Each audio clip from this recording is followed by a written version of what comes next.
وَلَقَدْ يَسَّرْنَا الْقُرْآنَ لِلذِّكْرِ فَهَلْ مِن مُّدَّكِرٍ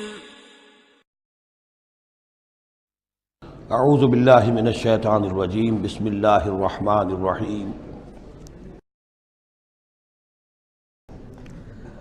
الحمد للہ وکفی والصلاة والسلام علی عبادہ الذین اصطفیٰ خصوصاً علی افضلہم وخاتم النبیین محمد الامین وعلی آلہ وصحبہ اجمعین اما بعد فقد قال اللہ تبارک و تعالی کما ورد فی سورۃ الصافات اعوذ باللہ من الشیطان الرجیم بسم اللہ الرحمن الرحیم قال قائل منهم انی کان لی قرین یقول اِنَّكَ لَمِنَ الْمُصَدِّقِينَ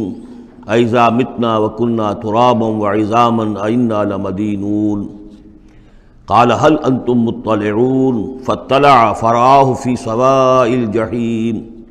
قال تالله إن كدت لتردين ولولا نعمة ربي لكنت من المحضرين صدق الله العظيم رب اشرح لي صدري ويسر لي أمري واحلل عقدة من لساني يفقهوا قولي اللهم ربنا ألهمنا رشدنا وأعذنا من شرور أنفسنا اللهم أرنا الحق حقا وارزقنا اتباعه وأرنا الباطل باطلا وارزقنا اجتنابه اللهم وفقنا لما تحب وترضى اللهم ربنا آنس وحشتنا في قبورنا وارحمنا بالقرآن العظيم اللهم اجعله لنا إماما ونورا وهدى ورحمة اللهم ذكرنا منه ما نسينا وعلمنا منه ما جهلنا وارزقنا تلاوته آناء الليل وأطراف النهار واجعله لنا حجة يا رب العالمين آمين۔ سورہ صافات کے دوسرے رکوع میں اہل جنت کے ایک مکالمے کا تذکرہ تھا، جس سے یہ اندازہ ہوگا کہ کس قدر سادہ مزاج متواضع وہ لوگ ہوں گے کہ جو اللہ تعالیٰ کے فضل و کرم سے جنت میں داخل ہوں گے۔ قال قائل منہم، ان میں سے ایک کہے گا کہنے والا، انی کان لی قرین، یہ اہل جنت ہیں آپس میں گفتگو کر رہے ہیں، میرا ایک ساتھی تھا، دوست تھا، یقول اِنَّكَ لَمِنَ الْمُصَدِّقِينَ، مصدقین وہ مجھ سے کہا کرتا تھا کہ تمہیں کیا ہو گیا ہے، تم رسول کی تصدیق کر رہے ہو، کتنی بے تکی بات ہے، اور تم تصدیق کر رہے ہو محمد کی صلی اللہ علیہ وسلم۔ اَإِذَا مِتْنَا وَكُنَّا تُرَابًا وَعِظَامًا أَإِنَّا لَمَدِينُونَ، کیا جب ہم مر جائیں گے اور ہم ہو جائیں گے مٹی اور ہڈیاں، ہڈیاں بھی گڑی سلی ہوں گی اور سڑی گلی ہوں گی، اور یہ کہ مٹی، باقی جسم تو مٹی بن چکا ہوگا، تو کیا پھر ہمیں کوئی جزا ملے گی، بدلہ ملے گا؟ قال هل انتم مطلعون، تو کہے گا وہ کوئی کہنے والا کہ کیا تم لوگ دیکھنا چاہتے ہو، جھانک کر دیکھو گے، تمہارا وہ دوست جو تمہیں گمراہ کرنے کی کوشش کرتا تھا وہ کہاں ہے، کس حال میں ہے، دیکھنا چاہو گے؟ یعنی اہل جنت کے لیے یہ اہتمام بھی کیا جائے گا۔ فاطلع، تو وہ جھانک کر دیکھے گا، فرآہ فی سواء الجحیم، تو دیکھے گا اس کو جہنم کے، دوزخ کے گویا کہ بیچوں بیچ اس کی تہہ میں۔ قال، وہ کہے گا، تاللہ ان کدت لتردین، خدا کی قسم تم تو قریب تھے کہ مجھے بھی برباد کرتے، مجھے بھی گراتے یہاں، یعنی یہ تو اللہ کا بڑا فضل ہوا کہ میں نے تمہاری باتوں پر زیادہ دھیان نہیں دیا، اور جو بات میرے دل کو لگ گئی تھی، جو بات مجھے بھلی لگی تھی، جس کی گواہی میری قلب کی گہرائیوں سے برآمد ہوئی، میرے دل نے جس کو حق جانا میں نے اسے قبول کیا، ورنہ یہ کہ تم تو تلے ہوئے تھے کہ جس طرح تم تباہ ہوئے ہو اسی طرح مجھے بھی اس جہنم کے گڑھے میں اپنے ساتھ لے کر گرتے۔ وَلَوْلَا نِعْمَةُ رَبِّي لَكُنْتُ مِنَ الْمُحْضَرِينَ، اور اگر میرے رب کی نعمت مجھ پر نہ ہوتی، احسان نہ ہوتا، انعام نہ ہوتا، یہ تو اللہ کا فضل ہے میرے پروردگار کا، تو میں بھی ہو جاتا انہی لوگوں میں سے جو یہاں پکڑے ہوئے آئے ہیں گرفتار ہو کر اور اس جہنم کے حوالے کر دیے گئے۔ افما نحن بمیتین، اب یہ آپس میں گفتگو کر رہے ہیں جنت والے، تو کیا اب ہمیں مرنا تو نہیں ہے؟ کیا اب ہمیں نہیں مرنا ہے؟ یعنی اب جنت میں آ کر تو ہم یہاں مستقل رہیں گے نا۔ وہ میں کہہ رہا تھا آپ سے کہ کس قدر سادہ مزاج کے لوگ ہوں گے، اور ان کے اندر کوئی تعلی نہیں ہوگی کہ ہم نے تو بڑی محنت سے جنت کمائی ہے، اب تو یہاں ٹھسے سے ہم رہیں گے اور ہمیشہ ہمیش رہیں گے۔ ان کے دلوں کی کیفیت اب بھی یہ ہے، افما نحن بمیتین الا موتتنا الاولی وما نحن بمعذبین، تو کیا اب ہمیں کوئی موت نہیں آئے گی سوائے اس موت کے کہ جو آ چکی ہے، وما نحن بمعذبین، اور اب تو ہم مطمئن ہو جائیں کہ کسی عذاب وغیرہ کا کھٹکا نہیں ہے، کہیں اور کوئی پکڑ، کوئی اور حساب کتاب، کوئی اور چھلنی تو ابھی نہیں لگنی ہے، وما نحن بمعذبین، اور ہمیں تو کوئی عذاب نہیں دیا جائے گا۔ ان ھذا لہو الفوز العظیم، یقیناً یہ تو پھر بہت بڑی کامیابی ہے۔ لمثل ھذا فلیعمل العاملون، بس عمل کرنے والوں کو ایسی چیز کے لیے عمل کرنا چاہیے، اس انجام تک پہنچنے کی کوشش کرنی چاہیے۔ یہ ہے وہ انجام کہ جو اہل جنت کا ہوگا، اور اس انجام کو اپنے سامنے رکھ کر ہر محنت کرنے والا، عامل تو سب ہیں، بھاگ دوڑ تو سب کر رہے ہیں، دنیا پیش نظر ہے، دنیا بھی بغیر بھاگ دوڑ کے تو نہیں ملتی، محنت ہوتی ہے، دن رات کی ہوتی ہے، خون پسینہ ایک کر کے دنیا ملتی ہے، لیکن یہ ہے کہ اصل میں یہ خون پسینہ جو ہے انسان کا وہ اتنا قیمتی ہے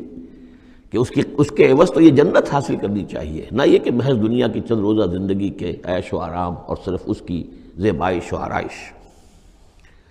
اذالک خیر نزلا ام شجرۃ الزقوم، بھلا یہ کیفیت بہتر ہوگی، یہ انجام بہتر ہوگا، یا وہ ایک مہمان نوازی کے اعتبار سے نزل پہلی مہمان نوازی، ام شجرۃ الزقوم، یا زقوم کا درخت بہتر ہوگا کہ جو جہنمیوں کو دیا جائے گا، ان کا جو ناشتہ ہوگا وہ زقوم سے ہوگا۔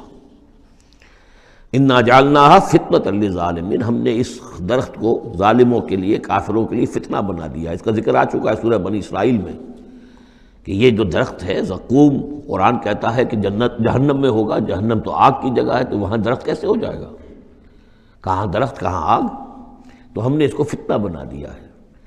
وہ لوگ سب ساری چیزیں جو ہے اس دنیا کے قوانین پر قیاس کر رہے ہیں، اس عالم کے قوانین یہ نہیں ہے، اس قوانین اور ہیں۔ یہاں کی آگ تو ایک دفعہ جلا دیتی ہے تو انسان مر جاتا ہے، وہاں کی وہ آگ جلائے گی لیکن مرنے نہیں دے گی۔ یہاں کھال جھلس گئی تو پھر کوئی لمبی چوڑی جو ہے وہ پلاسٹک سرجری کی جائے تو شاید دوبارہ کچھ ہو جائے، ورنہ یہ کہ خود بخود تو نہیں آ جائے گی، لیکن وہاں یہ ہے کہ جیسے ہی کھال جھلس جائے گی اور کھال اللہ تعالیٰ ان کو عطا کر دے گا۔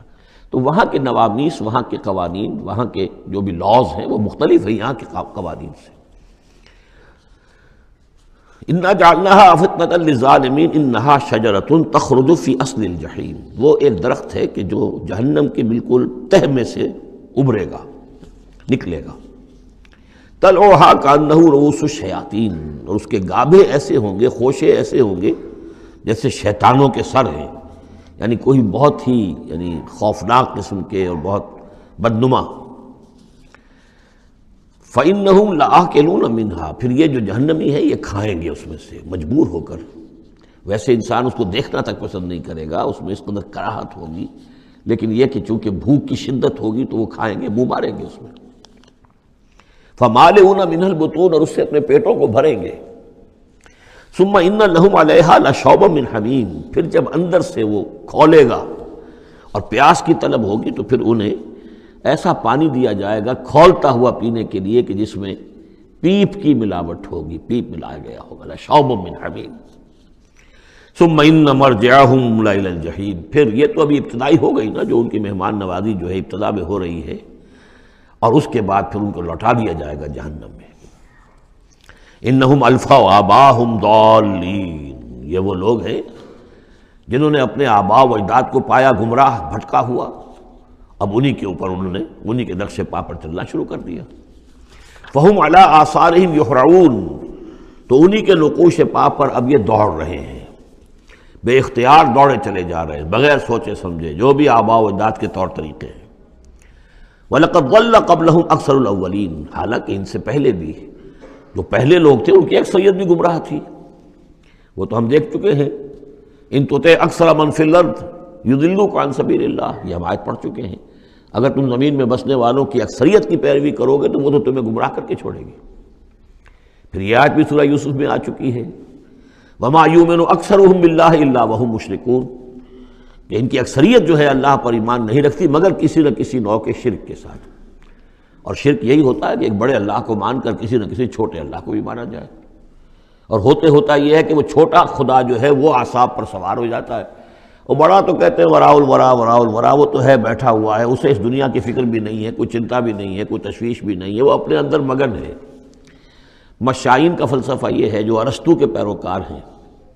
اور ہمارے ہاں اکثر جو متکلمین ہیں وہ سب مشائین ہیں، ارسطو کے پیروکار ہیں اکثر متکلمین۔